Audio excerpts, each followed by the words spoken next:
Friendos, and welcome back to my channel. For this one, I am so elated to be talking to you guys because today we're covering the best of the best.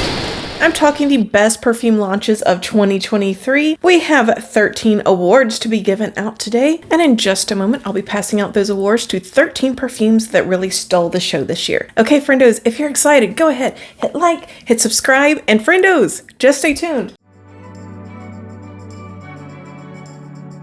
My guys, every fragrance that we talk about today is going to be an EDP fragrance. We're not including any, actually we are. We have one cheat of a fragrance that is an EDT, but we're not going to cover body spray. So if you're wondering why I didn't mention anything from Sol de Janeiro, yes, they were fantastic this year, but again, we're focusing on perfumes in this one. So the categories of perfume this year that I will be dishing out awards for are Most Mysterious, Office Appropriate, Beast Mode, Fruity Floral, Gourmand, Floral, Fall Fragrance of the Year, Summertime Smash Hit, Springtime, Red Carpet Ready, Most Versatile, Clean Girl Vibes, and Oxytocin Hit. Okay, so let's get right into it. And the category for Most Mysterious, the perfume award goes to Versace Dylan Purple. Now this one is, like I said, mysterious. It's so well-rounded, you get so many good notes. You got fruity notes, you got floral notes, woody notes, and some amber notes in here as well. But it's the more artificial notes that make this so mysterious. And no, it doesn't smell artificial. It's not like a menthol fragrance where you're like, oh, that smells like carpet cleaner. No, you can't tell that it's something artificial. You just feel like it's something that you've never smelled before. You feel like you're smelling a fruit that you've never smelled before, or a flower that you've never smelled before. It's just so fun to wear because no one can pin down what you're wearing. So if you're looking for a perfume that offers a bit of a mystique, this is my recommendation.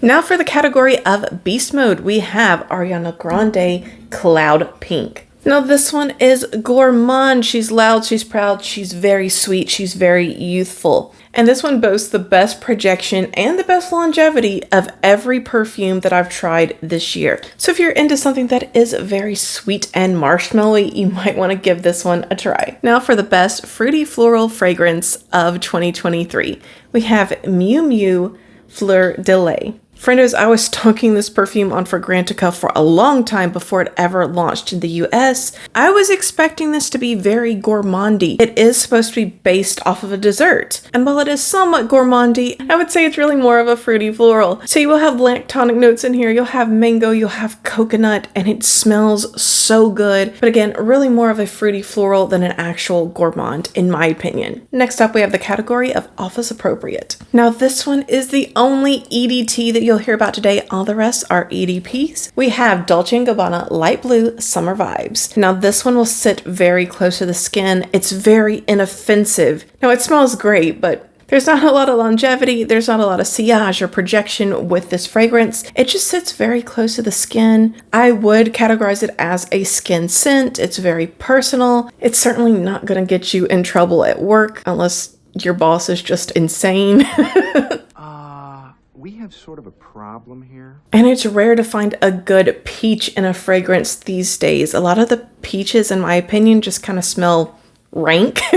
They smell a little rancid. This one is a very, very good peach. My only qualm with this one is I felt like it was very expensive. I love the packaging, but for it to be as light as what it is, yeah, kind of pricey. Now for the category of gourmand, we have KLE Yum Pistachio Gelato. Now this one is very gourmandy. It's very sweet vanilla. There's notes, of course, of pistachio, also of hazelnut. It's just so scrumptious. It smells like a delicious dessert. And if you are a sucker for lactonic notes, this one has some of the most boisterous lactonic notes of any perfume I've ever tried. So if this sounds like your girl, well, friendo, you have my recommendation. Now for the fall fragrance of the year, we have Juliet Has a Gun Ode to Dullness. This was such a sleeper launch. I didn't hear a lot of clamor when this came out. It's so sad, and I feel like it was because of the name. But of course, Ode to Dullness is a misnomer. It should be called Ode to Coziness, in my opinion. You're gonna get notes of star anise, of cashmere. It's just everything that makes you feel like snuggling up inside of a nice warm blankie. on a crisp fall day. It's so beautiful. If you haven't had a chance to try this out, please sample it, especially if you're into the autumn type fragrances. This is also one of the only really spicy fragrances from 2023 that I connected with. So if you are missing that in your collection, you definitely want to give this a go. Next in the category of floral, we have Gucci Flora Gorgeous Magnolia. This one is hands down the best floral fragrance of the year, and Gucci has been on a roll with these gorgeous florals. I like them all of them I at least appreciate. However, I do feel like this is their best one from their collection so far. Of course, you have Magnolia, you also have Dewberry and Patchouli in this, and it's just so pretty. It's very feminine. It has a little bit of a fruity note, which kind of calms down the overly floralness of it. I'm not normally someone who's infatuated with pure florals, so this one was right up my alley. If you are looking for a beautiful floral fragrance from 2023, this one has my recommendation. Now for the summertime smash hit.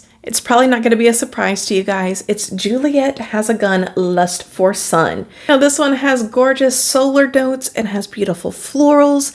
It smells a little bit like a sunscreen, but not in a bad way, like the best sunscreen you've ever smelled. I believe they have this listed as orchid, but I smell plumeria, which is plumeria a type of orchid? You guys let me know. But I have talked about this so much on my channel that I don't want to linger on it.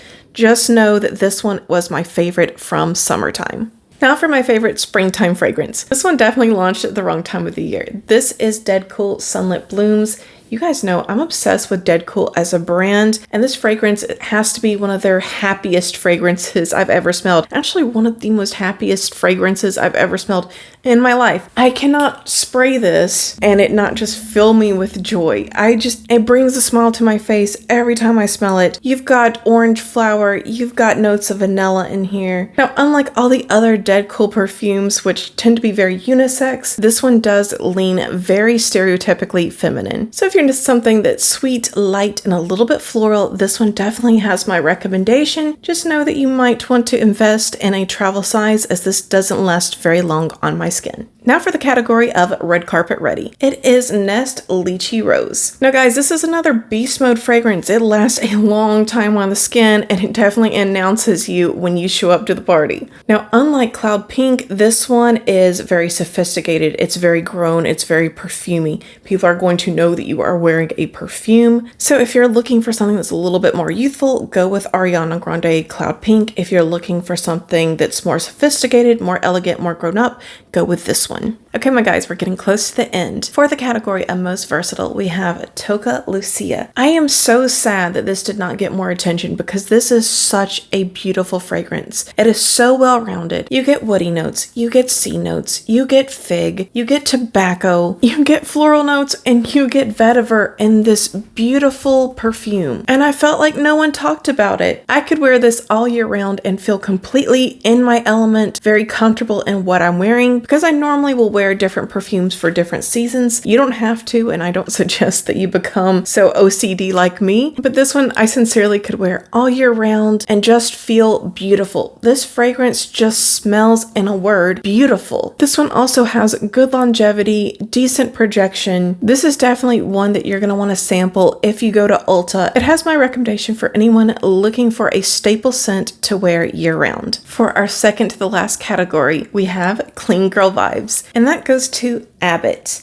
Papaya Isla. This one is so beautiful. It's sort of springy, summertimey. You get a rainforest accord, which I don't have in any other perfume. And then you also get papaya, but the papaya is not overly sweet. You wear it, you feel clean and pretty every time you put this on. I would almost give this the ranking of my favorite perfume of the year, but it's between this one and the very last one as far as my favorite for the year. So let's dive into that. So for the category of oxytocin hit, we have Fleur Father Figure. You guys, this perfume is magic. It's got green notes, it's got watery notes. The musk and the vanilla in here is just superb. If you know Fleur musk, then you know it's so good. It feels like you are in the forest, and the forest is giving you a hug. I can't tell you how many times I've went to bed in this fragrance just because it gives me that warm and fuzzy feeling. The projection on this is really nice and it's a real compliment getter. So Friendos, in my opinion, these are the best perfume launches from 2023. Please chime in. Let me know which ones you thought were the best out of what you've tried. Let me know if you've bought any, if you've sampled any of these, and what you've thought of them. For every single one of these perfumes, I have talked about them before on my channel. Please check some previous videos if you do want to hear more. All right, my guys, I'm wishing you all a very happy new year. It has been a wild one and I've really enjoyed getting to know each of you. So if you're new, don't hesitate to say hello. I would love to say hello back to you. And for my friendos who have watched all year round, thank you so much. I really do appreciate your support this year. Okay, so it's outro time. Please go ahead, hit like if you did enjoy this video, subscribe if you have not done so already, because if not,